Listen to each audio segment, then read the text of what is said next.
Thanks for joining us here on KGW Plus. I'm Stephanie Domerat. And I'm Tim Gordon. Our top story at 5:30, Salem police are asking for your help in finding the man they say stabbed a woman after trying to sexually assault her while they were door dashing together. Now, police are looking for 62-year-old Daniel Ray Myers, described as 5'10", older white man with a mustache and glasses. This is a photo of him, two photos of him. His car, a silver Honda with an Oregon license plate number 241NGP.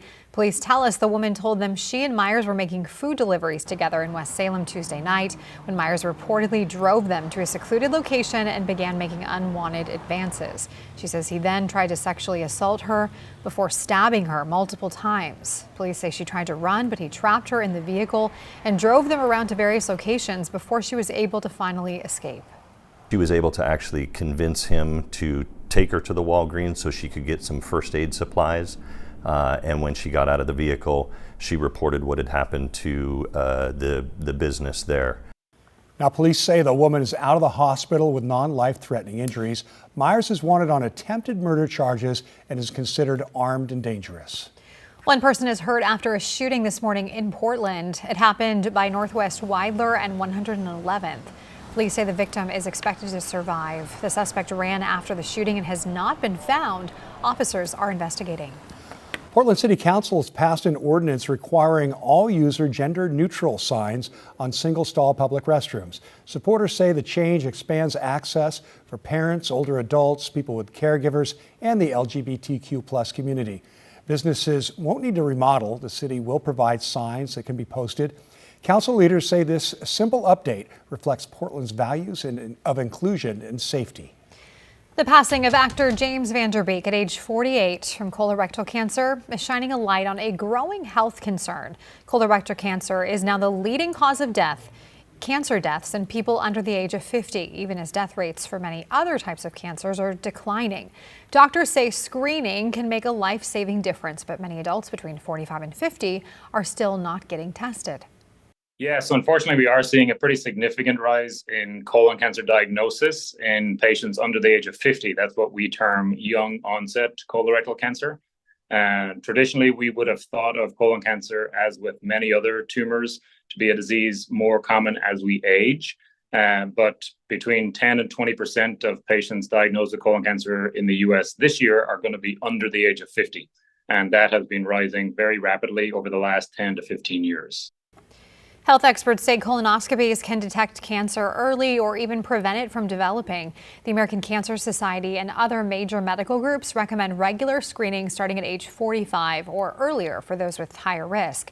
Doctors also warn younger adults are often diagnosed at later stages, sometimes because they miss or ignore early warning signs like abdominal pain, blood in the stool, changes in bowel habits, or unexplained weight loss. Well, the state of Washington is taking aim at big tech, accusing companies like TikTok and Snapchat of feeding addictive and harmful, even life-threatening algorithms to kids. Madeline Carter with our sister station in Seattle spoke to a local big tech insider who says companies are aware of the risks but are putting profits over safety. So it's got these baby pictures.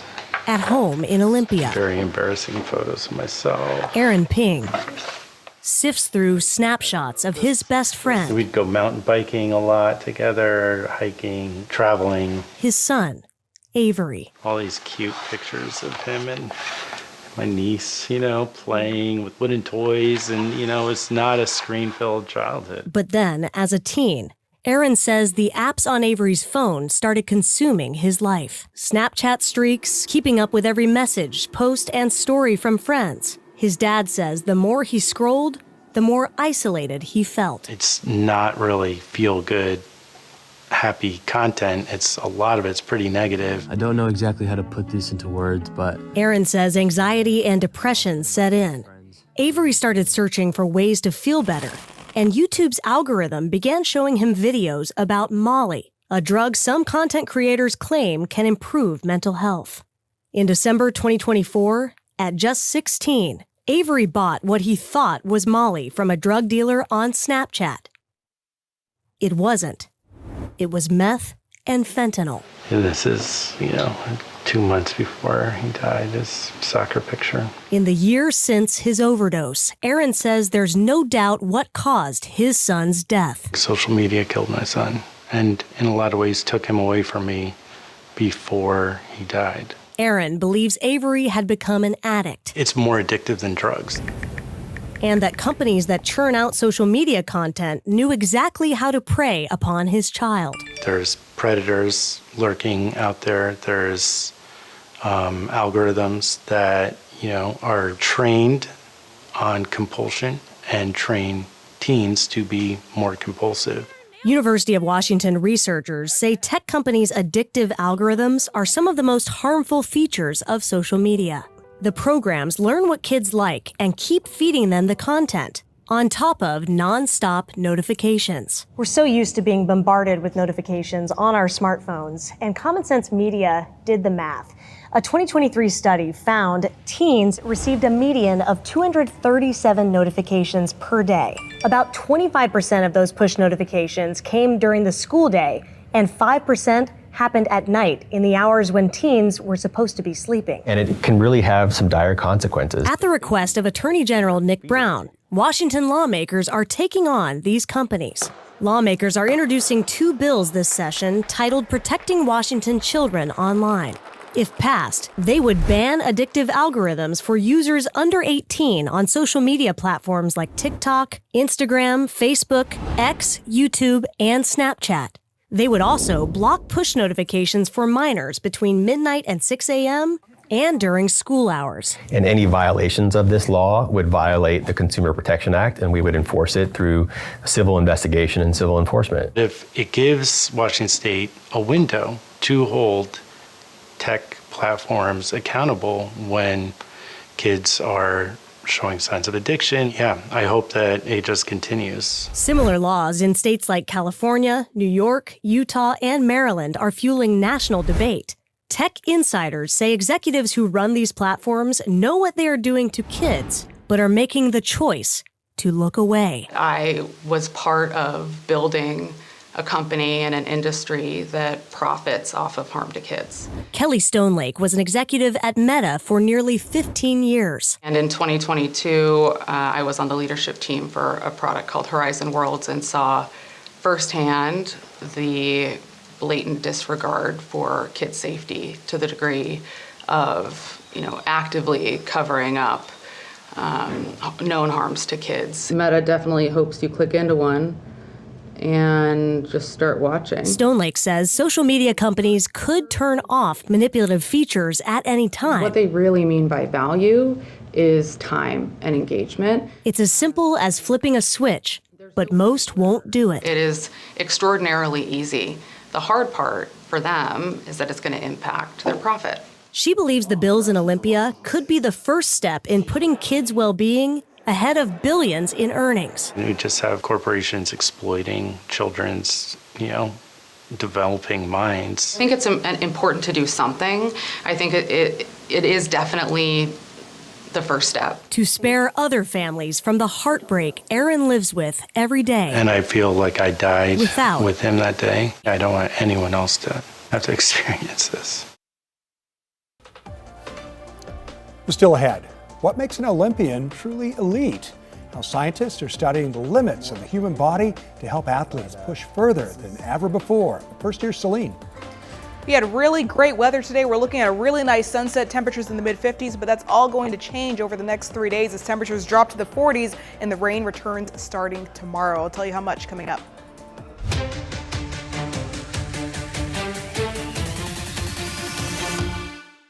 I'm Matthew Herchick, new morning anchor at KGW. I'm a huge sports fan, and I know I might be from the Buckeye State, but I'm excited to explore what the Rose City has to offer. I want to make sure you're prepared for the day, whether it's bringing you breaking news or sharing those inspirational stories that make you smile. We've got you covered.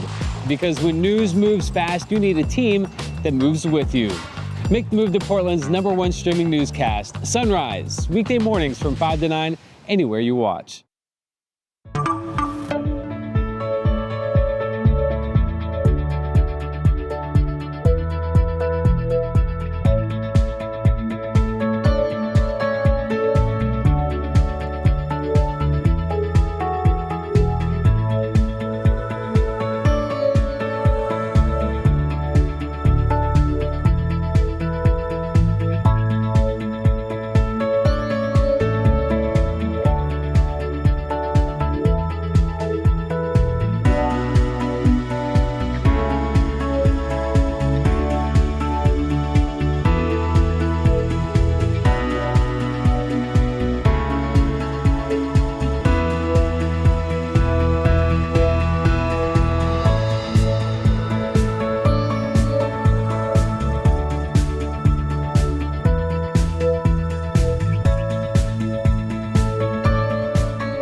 have now issued a weather impact alert. We could expect conditions in some parts of our area to change drastically pretty soon, right? And very quickly, yeah. This is significant rainfall coming our way. You'll definitely want to be extra cautious. Certainly becoming increasingly hazardous. We've got the potential for some tree limbs or even trees or power lines to come down. Of course, when you hear thunder, it's always best to take cover. On Weather Impact Alert Days, stream extended coverage on KGW+.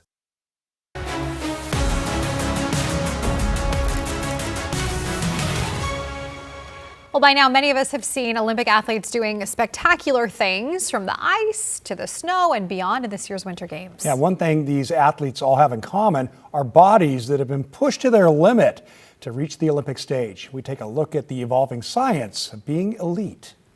The modern era of the Olympics, just the past 130 years, expanded a lot, including into winter sports, starting in 1924. But from the days of wooden skis and black and white film to now, a lot has changed. The study, science and technology connected to athletes of all kinds has quickly evolved. In the lab, what we do is we study performance and what limits performance. We're really interested in what are the physiological limitations to human capability. The University of Oregon is at the forefront of the study of elite athletes and the Olympics. In fact, it is an IOC-sanctioned Olympic Studies hub, where the games are examined and taught in several disciplines, including human physiology. Brad Wilkins is director of the Oregon Performance Research Lab. He specializes in endurance. With Winter Olympics and endurance, what comes to mind is Nordic skiing. Like those athletes are beasts. Like the speed and the power that they can produce over those long distances and up those hills and through that snow is quite impressive. One of the big things that's super important for Nordic skiers, for cross-country skiers, is their maximum capacity to exercise. We call it VO2 max. It's the volume of oxygen that their body can consume maximally every minute.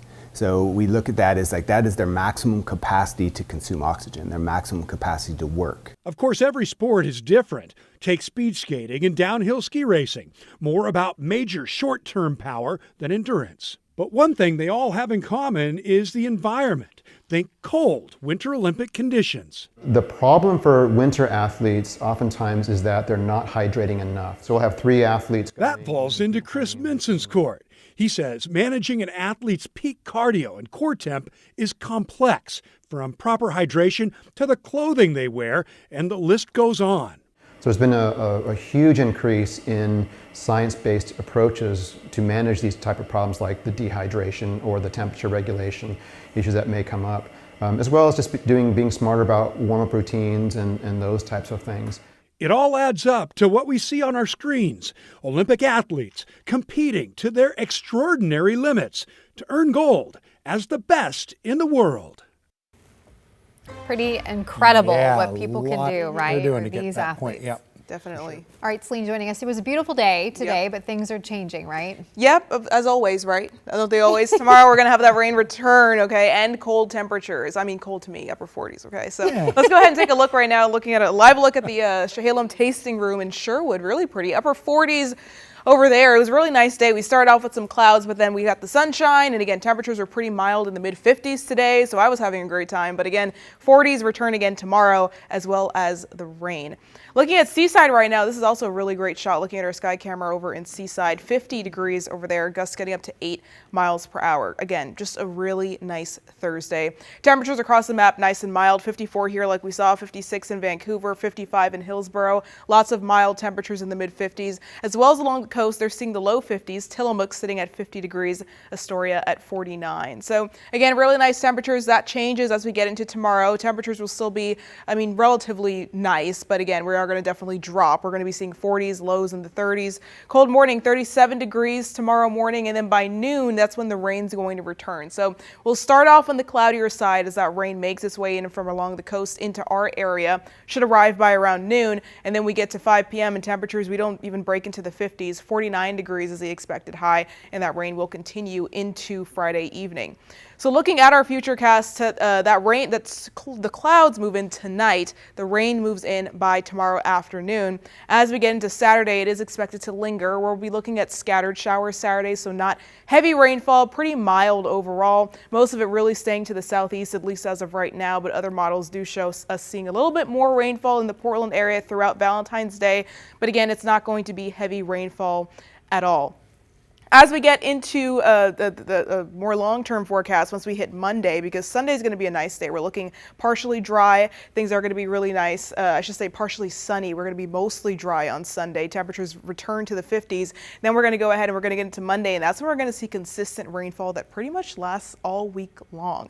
The good news with that, we are going to be seeing snow in the mountains, which is definitely something that we've been needing to get, and we're going to see a pretty decent amount of snowfall in the mountains at that, even seeing a foot of snow in certain areas by the end of the week. So expect a lot of rain next week and also the snowfall in the mountains. And so looking at the rain for the weekend as we get into Saturday, just hitting midnight, we're only seeing 1/10 of an inch of rain in the Portland area tomorrow. So not a lot of rain here. Along the coast, though, a little bit over 1/2 an inch in Astoria. So expect the coastal areas to get hit a bit harder tomorrow. As we get into Saturday night, still not even seeing 1/2 an inch of rain in the Portland area. So although we will be seeing rainfall, it will not be heavy rainfall here at home. Along the coast again, almost at 9/10 of an inch in Newport by Saturday night, over 1/2 an inch in Astoria. Mount Hood also almost at the 1/2 an inch mark. So mainly rain this weekend for those areas. Not a lot of snow in the mountains, but as we get into the rest of the week, you'll see those rainfall totals just starting to really jump up there in the Portland area, and the snow will also start to jump up in the mountains next week as well.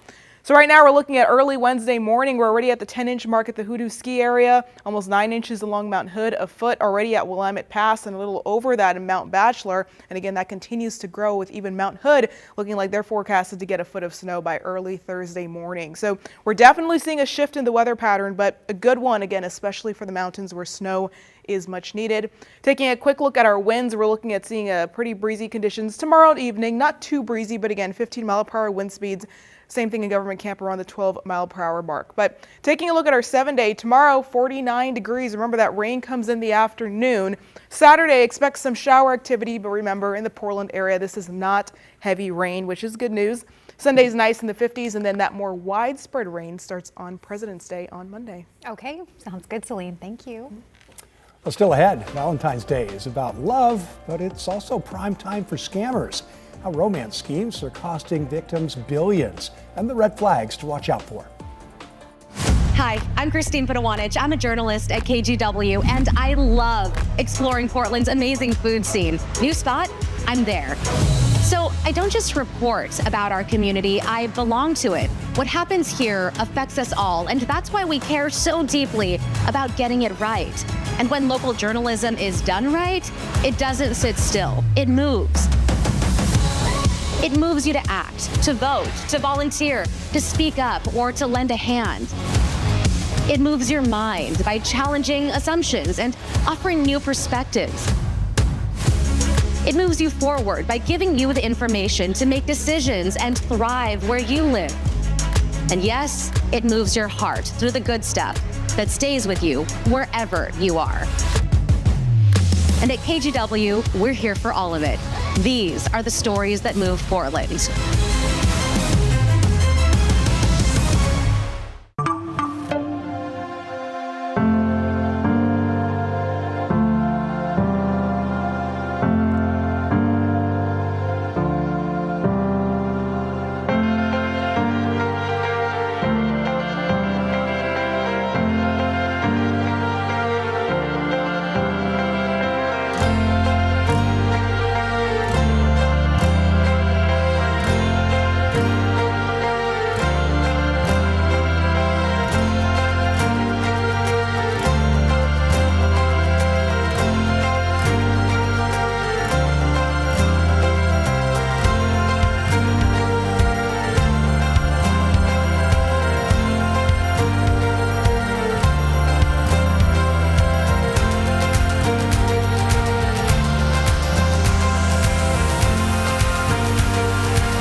Welcome back. Valentine's Day is coming up this weekend, and scammers are looking to break your heart and empty your wallet. Jen Sullivan has the red flags to watch out for and how to report it if you or a loved one falls victim.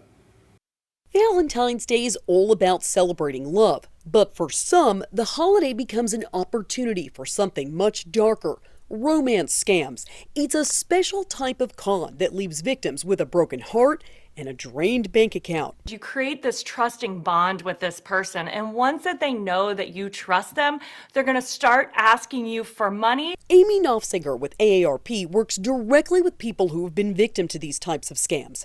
AARP says adults aged 50 to 64 are especially at risk of being targeted, and the FBI says it's because seniors tend to be more trusting and polite. The loss of the hopes and the dreams that this criminal crafted for them is even more devastating. These types of cons have skyrocketed in recent years. In 2020, financial losses from reported romance scams were $600 million. But in 2024, those losses jumped to $2.4 billion, according to the Federal Trade Commission. Knopfsinger says she worries those numbers are likely even higher because so many people don't report that they've been a victim. They feel shame that they had this person, be so emotionally tied to them. They want to keep the victims silent. Here's how to spot the red flags. The FBI says to be cautious if a person you're talking to on a dating app or social media site wants to quickly leave the dating app to communicate directly, or if the person makes excuses to not meet in person. And never send money to someone you have only communicated with online or by phone. If you do think you or a loved one has been a victim, you're urged to report it to the Internet Crime Complaint Center. For Consumer Watch, I'm Jen Sullivan. It's stronger than you think. Well, yeah. Don't worry, I got it. Still ahead, the flavors of Milan right here at home as some of our KGW anchors try their hand at making chef-caliber homemade pasta. We'll be right back. KGW Plus TV app, streaming 24/7. Local news from the team you trust. Track how the weather will impact your day. Breaking news live from the scene. All the local news you need. KGW Plus. Download on your TV and watch for free. On Weather Impact Alert Days, stay informed, prepared, and connected with KGW and KGW Plus. Coverage that alerts you to what's coming and how it will impact you. Watch extended weather coverage on KGW Plus.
I'm Trina Green, a morning anchor at KGW and new dog mom to this sweet guy. Meet Barry.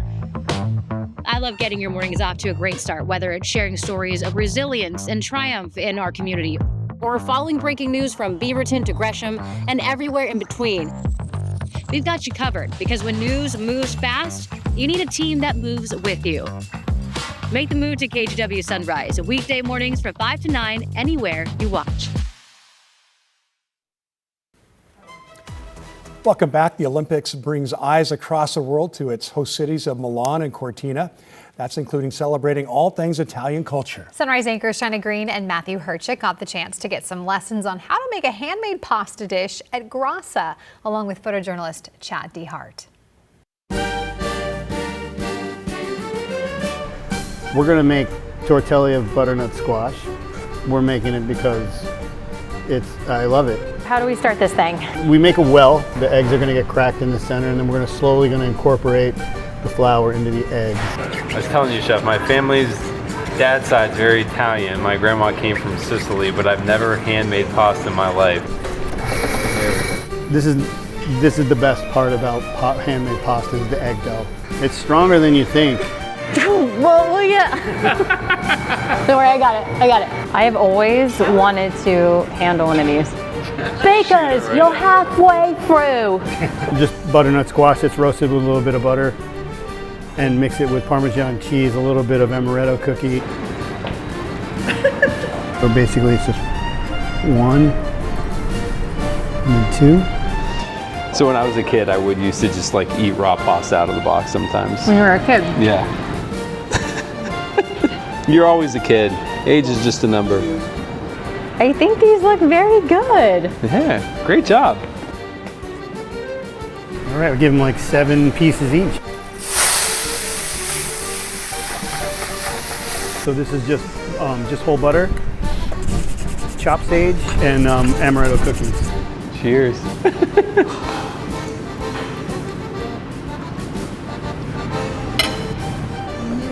That is so good. It's like sweet. The pasta like literally just like melts in your mouth. Put that on the menu. That is the best pasta I've had in my life. It looks pretty good. Oh, it really does. And the Milan Cortina Winter Olympics are happening right now with coverage on KGW and NBC. Here's a look at what's in store for prime time tonight. At 8 o'clock, it's the men's finals in moguls. Then at 9:55, alpine skiing with Breezy Johnson in the women's Super G competition. And at 10:20 tonight, it's the women's halfpipe final featuring Chloe Kim.